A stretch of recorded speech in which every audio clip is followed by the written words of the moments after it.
Hi friends, oscillation chapter के ऊपर हमारी जो ऑनलाइन वीडियो लेक्चर सीरीज है उसमें मैं एक बार फिर से आप सभी का स्वागत करता हूं। I welcome all of you once again into the online video lecture series of the chapter oscillation. तो इस चैप्टर में ऑसिलेशन की इंट्रोडक्शन को लर्न करते हुए हमने लीनियर एसएचएम को जान लिया। इसके पहले वाले लेक्चर में did we understand what is mean by the linear SHM. Now in today's lecture we are going to derive the differential equation of linear SHM. तो पिछले वाले लेक्चर को ही कंटिन्यू करते हुए आज की इस लेक्चर में हम लीनियर एसएचएम की डिफरेंशियल इक्वेशन को डिराइव करने जा रहे हैं। So today we are required to obtain the differential equation of linear simple harmonic motion.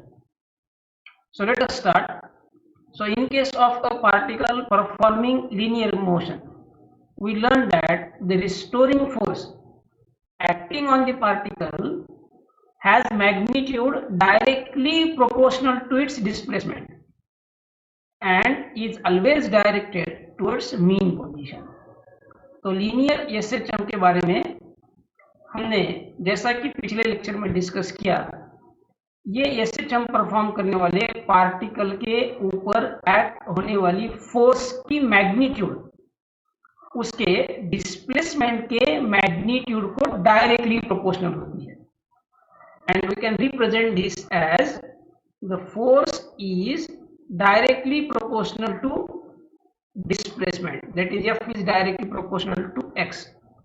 And there is one more fact you should understand, that this force is always directed towards mean position and the displacement is measured away from the mean position. देखिए SHM में particle के ऊपर act होने वाली force हमेशा main position के तरफ directed होती है और हम डिस्प्लेसमेंट को मीन पोजीशन से ही मेजर करते हैं। The force is directed towards mean position and displacement is measured away from the mean position. This means that force has a direction always opposite to that of displacement. तो इस तरीके से force की direction displacement के direction के opposite होती है और इसको हम रिप्रेजेंट करने के लिए यहाँ पे माइनस साइन को इंट्रोड्यूस करेंगे। तो यहाँ पे माइनस साइन का मतलब क्या हो गया? So where negative sign indicates that the force has direction opposite to that of the displacement. तब यहाँ से ये जो प्रोपोर्शनलिटी साइन है इसको रिप्लेस करने के लिए कांस्टेंट को इंट्रोड्यूस करते हैं। So let that constant be equals to K. So then this equation becomes force is equals to minus kx, where k is constant of proportionality and is also called force constant, or it is also called spring constant. So we get k is equals to constant. Now अब हम क्या करेंगे, यहाँ पे derivatives के terms को introduce करने के लिए न्यूटन्स सेकंड लॉ को यूज करेंगे। And what is Newton's second law? Newton's second law tells us that force is equals to mass into acceleration, and here we define acceleration as the time rate of change in velocity.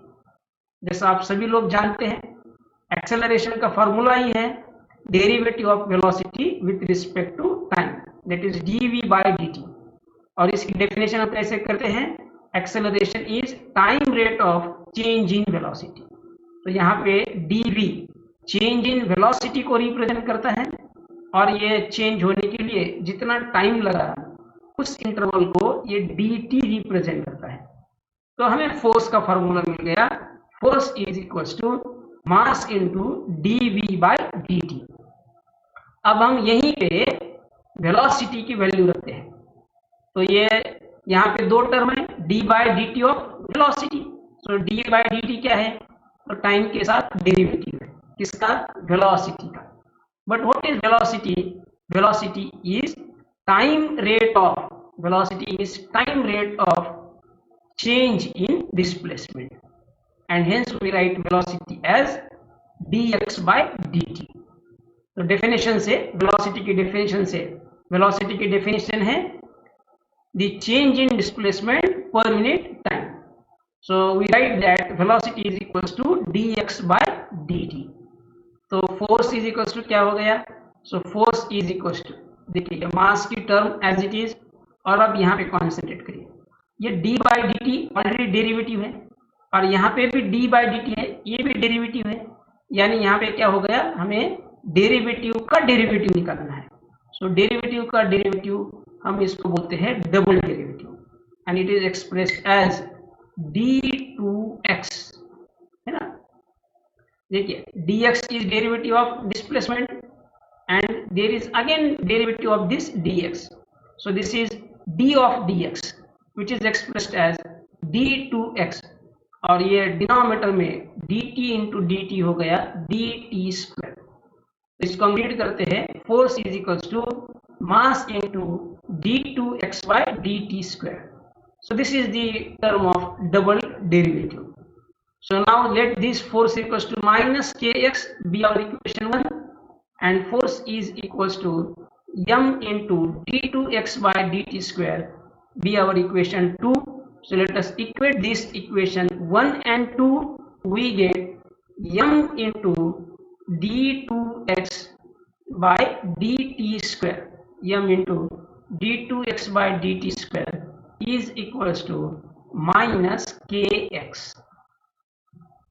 तो ये जो मास की term इधर d2x by dt square को multiplied है, इसको right hand side में लेके जाते हैं, तो लेफ्ट हैंड साइड पे इक्वेशन रहेगी सिर्फ d2x by dt square is equals to minus k by m into x.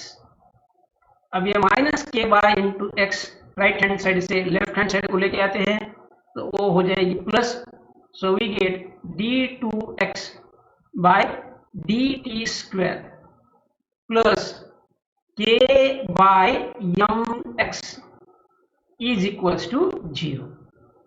तो हमें जो डिफरेंशियल इक्वेशन ऑब्टेन करनी है उसके हम बिल्कुल एक स्टेप नजदीक है। अब इस इक्वेशन में हम k बाय m की वैल्यू रखेंगे, and what is value of k by m, so this k is force constant and m is mass of the particle. So ratio of this to k by m is always equals to omega square, where what is omega, so omega is angular velocity। और ये relation कैसे आया इसको हम subsequent lectures में learn करेंगे, फिलहाल आप इस रिलेशन को ऐसे ही याद रखिए। So omega is angular velocity, so let us put k by m is equals to omega square into this equation, and we get the final expression for differential equation of linear SHM as d2x by dt square plus k by mx is equals to 0। इसमें हमें k by m की value रखनी है omega square, और वो अगर value हम रखेंगे तो ये इक्वेशन हो जाएगी d2x by dt square plus omega square x is equals to 0। This equation is called differential equation of linear SHM।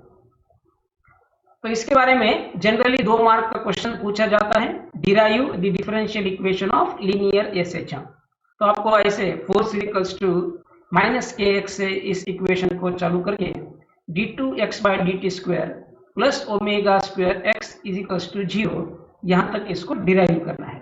इसके बारे में एक और क्वेश्चन पूछा जाता है, using the differential equation of linear SHM obtain the expression for displacement, velocity and acceleration of a particle performing linear SHM, जिसको हम सब्सिक्वेंट लेक्चर्स में लर्न करने वाले हैं। तो जब तक ये डेरिवेशन आपको अगर समझ में आया होगा, आई होप, मैं उम्मीद करता हूँ ये बहुत ही इजी डेरिवेशन है, आप सब लोगों को ये समझ में भी आया होगा, और ये जो लेक्चर है ये आप लोग इसको लाइक भी करेंगे। और अगर आप चैनल पे नए हैं तो चैनल को सब्सक्राइब करिए। आपकी जो भी कमेंट है, जो भी आपकी ओपिनियन है, वो कमेंट बॉक्स में लिखिए, और आपके दोस्त लोगों के साथ इस लेक्चर के लिंक को ज़्यादा से ज़्यादा शेयर करिए। So up to next lecture, thank you and goodbye.